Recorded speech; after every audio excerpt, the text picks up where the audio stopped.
वो गेट पे आके कैसे बोलता है, भगवती भिक्षाम देहि, गला फाड़ के बोलता है, डोर बेल नहीं बजाता। इसलिए सुंदर साहब जी, जिसको जो मांगना है अपने हृदय में रखे, पर भीख मांगते समय, भिक्षा मांगते समय, हाथ फैलाते समय कंजूसी नहीं। इसलिए मेरा प्यार, मेरा निवेदन सबके चरणों में कि जयकारा राज जी को पुकारने का है। डोर पे आ गए हैं, धाम दरवाजे पहुंच गए हैं। बोलो श्री प्राणनाथ प्यारे की, राम के धनी की, श्री श्यामा महारानी जी की। बहुत बहुत सुंदर। देखिए,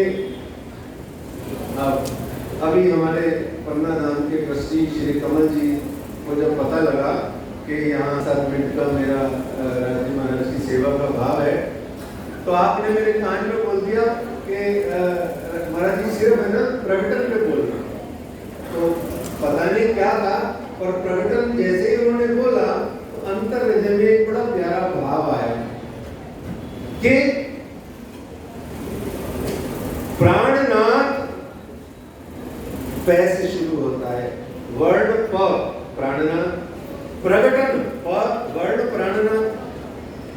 प्राणनाथ किससे शुरू हुआ? प वर्ण से। और प्रकटन किस वर्ण से शुरू हुआ? प से। फिर प्राण प्रिया, यानी कि हम सब, ये किससे शुरू हुआ? प से। फिर उसके बाद में प से पन्ना परम धाम, ये किससे शुरू हुआ? प से। और फिर प से अंतिम बड़ा 5वां शब्द प्रेम, ये कहां से शुरू हुआ? प से। ये प यानी कि अब ये 5 प से शुरू होने वाले जो शब्द हैं, ऐसे ही कुछ 5 मिलकर के प्रणामी संप्रदाय, प्रणामी वाणी में, श्री तारतम वाणी में, श्री प्राणनाथ वाणी में, ये 5 मिलकर के बहुत कुछ होता है। सुंदर साहब जी, 5 से बहुत कुछ होता है। 5 स्वरूप बन जा 5 का, 5 शक्तियां, 5 नहरें, 5 फरिश्ते, बहुत सारे 5 तत्व, 5 प्रकार के अनेक बातें बनती हैं प्यारे सुंदर साहब जी। तो प्राणनाथ जी का प्रकटन है, अब एक साथ नहीं होता है। ये प्रकटन एक साथ नहीं होता है। प्रकटन कैसे होता है? शनय शनय, धीरे धीरे। कहां पर होता है? ये महत्वपूर्ण बात है। अभी जब पिछली बार आपकी सेवा करी थी चर्चा में, तो प्राणनाथ कौन है ये स्वरूप स्पष्ट हुआ था। फिर प्राणनाथ जी कहां विराजमान है यह भी कुछ स्पष्ट हुआ था। और फिर हमने ये जाना था कि श्री प्राणनाथ जी का प्रकटन इतने सालों से लगातार क्यों मनाते आ रहे हैं। 404 साल वहां चल रहा है, अभी भी उनका प्रकटन मनाए जा रहे हैं। ये क्या प्रकटन ऐसा है कि हो जा रहा है, हो जा रहा है, हो जा रहा है। और ये सच है सुंदर साहब जी, ये अनवरत प्रक्रिया है। ये प्रकटन उस वक्त तक होता रहेगा जब तक इस संसार के, ब्रह्मांड के एक जीव के हृदय में ये प्राणनाथ प्रकटित, प्रादुर्भूत, आविर्भाव अवतरित नहीं हो जाते। क्या हम देखी रे दुनिया, जो न करूं इनको अखंड, सुख शीतल करूं संसार, पानी गर्जत मांझ संसार, खोजी खोज मिटावे अंधार, पसर सी 14 भुवन। धाम धनी जी ने बार बार हमें यही वाणी में कहा, ये प्रकटन कभी नहीं रुकेगा। जिन सुंदर सात ब्रह्म सृष्टियों के, ईश्वरीय सृष्टियों के भी हृदयों में यदि प्राणनाथ का प्रकटन हो जाता है, पूरा प्रकटन मान लीजिए हो जाता है। वैसे तो पूर्ण ब्रह्म है, ब्रह्म से न्यारे हैं, पूर्णात पूर्ण जो है ये पूर्ण ही होते हैं। इनका पूर्ण प्रकटन क्या और अपूर्ण क्या, पर कहने के लिए जिनके हृदयों में साक्षात अक्षरातीत सच्चिदानंद पार ब्रह्म आ जाते हैं, विराजमान हो जाते हैं, उनके भी हृदयों में ये प्रकटन अनवरत होता रहेगा। क्योंकि जब तक इस दिल में धड़ धड़ धड़ धड़ हो रही है, तब तक इस धड़धड़ के अंदर में जो विराजमान अक्षरातीत प्राणनाथ जी हैं, वो विराजमान है। इसका इसका मतलब है पल पल प्रतिपल उनकी मेहर के रूप में प्रकटन हो रहा है। पल पल मेहर बरसत है। तो भावना की बात यहाँ बड़े प्यार और प्रेम से समझने योग्य है कि ये प्रकटन कब तक होता रहेगा।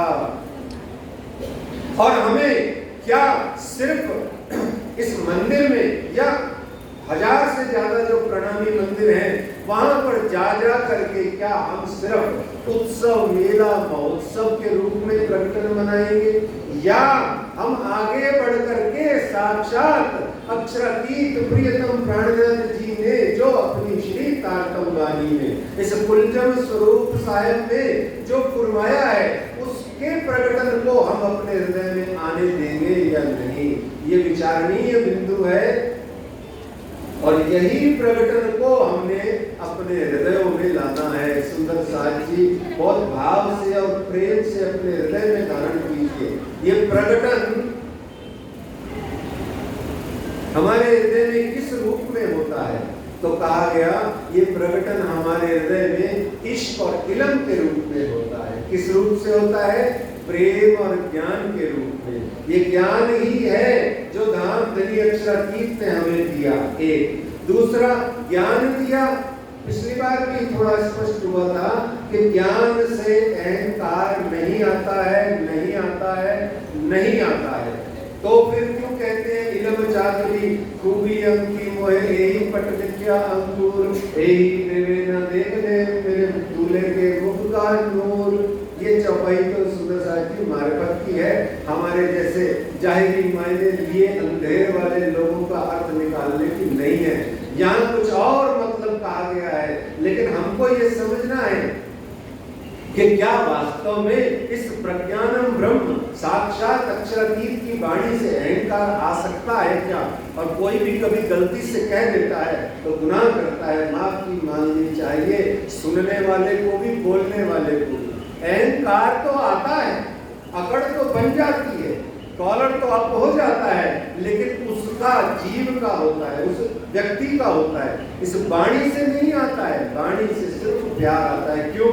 सुनिए, ज्ञान या इल्म परम धाम में तो अरस परस कहे गए ना साधक। ज्ञान जिसे कहते हैं उस ज्ञान में एक ये ज्ञान थोड़ा क्या होता है, सॉलिड फॉर्म में होता है, एक घनीभूत अवस्था का नाम है। परमात्मा के हृदय को यदि एक जगह पर इकट्ठा किया जाए तो परमात्मा का हृदय घनीभूत अवस्था में क्या होगा? एक ग्लेशियर के रूप में हो जाएगा। माता गंगा गंगोत्री से प्रवाहित होती हैं तो वो कोई द्रवीभूत द्रव्य के रूप में लिक्विड फॉर्म में नहीं होती है। उससे पूर्व में माता गंगा ही है जो घनीभूत फॉर्म में, सॉलिड फॉर्म में, सॉलिड स्टेट में होती है। उस सॉलिड स्टेट वाली फॉर्म को, सॉलिड स्टेट को कहते हैं ज्ञान। लेकिन ज्ञान को जब हम प्राप्त करते हैं, उस पर जब परमात्मा की सूर्य की किरण रूपी मेहर जब उसको ऊष्मा देती है, उसको थोड़ा प्रकाश देती है, उसको थोड़ा सा अपनी कृपा से जब उसको पिघला देती है, तो वही ज्ञान ही है जो प्रेम बन करके प्रवाहित हो जाता है। वही ज्ञान ही है जो सॉलिड से लिक्विड हो जाता है। यहाँ बहुत ध्यान से समझना है, प्राणनाथ का प्रकटन का मतलब यही है कि हम ज्ञान को प्राप्त करते चले, करते चले, करते चले, करते चले। इष्ट के लिए बहुत ज्यादा जंग नहीं लड़े, इष्ट के लिए जंग नहीं लड़े। क्यों? क्योंकि ए हक देवे तो आवही, ए हक के दिल का कुछ। कौन? ये साक्षात परब्रह्म परमात्मा है जो आपको देंगे, इष्ट जरूर देंगे, आएगा। पहले आपको इल्म की साधना कराएगा। देखिए, सूरत से लेकर के पन्ना परम धाम तक आपको उन्होंने इष्ट की साधना नहीं कराई, इल्म की साधना कराई। और पन्ना परम धाम में भी 11 वर्ष ला करके आपको जब उन्होंने मारिफत की अवस्था में अस्त प्रहर की सेवा का दर्शन कराया, तो भी आपको उन्होंने रात रात भर 24-24 घंटे सिर्फ चिंतवन और इल्म की साधना कराई। ये प्राणनाथ का प्रकटन है। ध्यान रखिए सुंदर साहब जी, आप सब प्राण प्रियाएं प्राणनाथ की है। प्रकटन आपके हृदयों में होना है। बाहर का नारियल फूटने का मतलब क्या होता है? ये जो अभी हमारे पाठ की पूर्णाहुति का भोग या विश्राम हुआ, उसमें पुजारी जी महाराज ने नारियल को बघारा या फोड़ा या तोड़ा, जिसका कोई भी शब्द आप ले सकते हैं। ये नारियल क्या था? ये ऊपर वाला खोपड़ा था। इसको पंजाबी में खोपड़ा भी बोलते हैं, वैसे खोपड़े का तेल है या खोपड़ा या गिरी कहते हैं इसको, ठीक है ना। ये खोपड़ा फोड़ा, ये नारियल फोड़ा नहीं। पूरे हिंदू धर्म के अंदर में नारियल बघारने का अर्थ यही होता है, हे परमात्मा, हे ईश्वर, हे भगवान, हे राम, हे कृष्ण, हे राज्य, हे सदगुरु, जिसका भी आप इष्ट मानते हैं जिसको, वहां जाकर के मैं नारियल को प्रतीक रूप से फोड़ रहा हूं। आप मेरे इस सिर के अंदर में जो इतना अकड़ा बैठा है ये, और इसके अंदर में जो प्रेम रूपी द्रव्य रस भरा पड़ा है, उस रस को, उस द्रव्य को आप प्रकट कर दीजिए। मैं इसे फोड़ रहा हूं। अब हम सिर तो फोड़ नहीं सकते, तो इसलिए नारियल हम बघार करके प्रार्थना करते हैं। ये प्रकटन है सुंदर साथ जी। और ये प्रकटन क्या कहता है? अपनी कठोरता का त्याग कीजिए। और कहाँ चले जाएंगे? श्री 5 पद्मावतीपुरी धाम के अंदर में जाकर के, जहाँ घूमट बंगले के अंदर में जो लीला चल रही है, उस श्री 5 पद्मावतीपुरी धाम श्री घूमट जी मंदिर के अंदर में अक्षरातीत प्रियतम प्राणनाथ श्री जी साहेब जी, हमारे सम्राट, हमारे सिरताज, हमारे महबूब, हमारे धाम धनी वहाँ विराजमान है। उनके चरणों में जाएं, शीश नवाएं, आशीष पाएं, बार बार उस कठेड़े पे जाएं। बस आपका 1 मिनट और लेना है। मेरी 3 बार घड़ी ले ली है? तो पन्ना परम धाम जाएं। अभी कौन कौन जा रहा है सोच लीजिएगा, उन सब के लिए विशेष है। पन्ना परम धाम में जाएं, इन देहुर की सब चून सी खाक, सिरदार मेहरबान दिल पाक। क्या कहते हैं? उस पन्ना परम धाम में जाएं और पन्ना के पार धाम दरवाजा पे खड़े हो जाएं। धाम दरवाजा पे खड़े होकर के क्या करें? बोले शीश नवाएं। बोले किसको नवाएं? उसी को तो देने जा रहे हो ना शीश। शीश दोगे तो आशीष मिलेगा, चरण छुओगे तो आचरण मिलेगा। इसलिए उस धाम दरवाजा पर जाएं, अपना शीश नवाएं, और शीश नवा करके वो जो ड्योढ़ी है, सुंदर साथ जी, ड्योढ़ी ध्यान है ना? ड्योढ़ी किसे कहते हैं? चौखट। 1 2 3 को चौखट बोलते हैं आजकल हमारे यहाँ, पर चौखट का मतलब तो 4 खट वाली चौखट, 4 खट जिसमें हो, 4 खटके जिसमें हो, वो चौखट। तो चौथी खट कहाँ है? नीचे, जिसको अच्छी भाषा में हमारे यहाँ ड्योढ़ी बोलते हैं। वो ड्योढ़ी उलांघने का मतलब मर्यादा उल्लंघना भी होता है, और इधर से उधर जाना भी होता है। इत का उत भी होता है, यहाँ का वहाँ भी होता है, इधर का उधर भी होता है। ड्योढ़ी को उल्लंघना, बस ये भाव प्रकटन के उत्सव पर आप अपने हृदय में धारण करें और अपने हृदय में रखें। क्या कि पन्ना परम धाम के अंदर में धाम दरवाजा के बाहर खड़े होकर के जैसे ही अपना सीधा पांव उस ड्योढ़ी को पार करने के लिए आप बढ़ाएं, याद रखना सुंदर साथ जी, संसार पीछे है, आपका अगला पांव परम धाम में है। अब इस ड्योढ़ी को पार करने के बाद संसार दिल में नहीं आना चाहिए।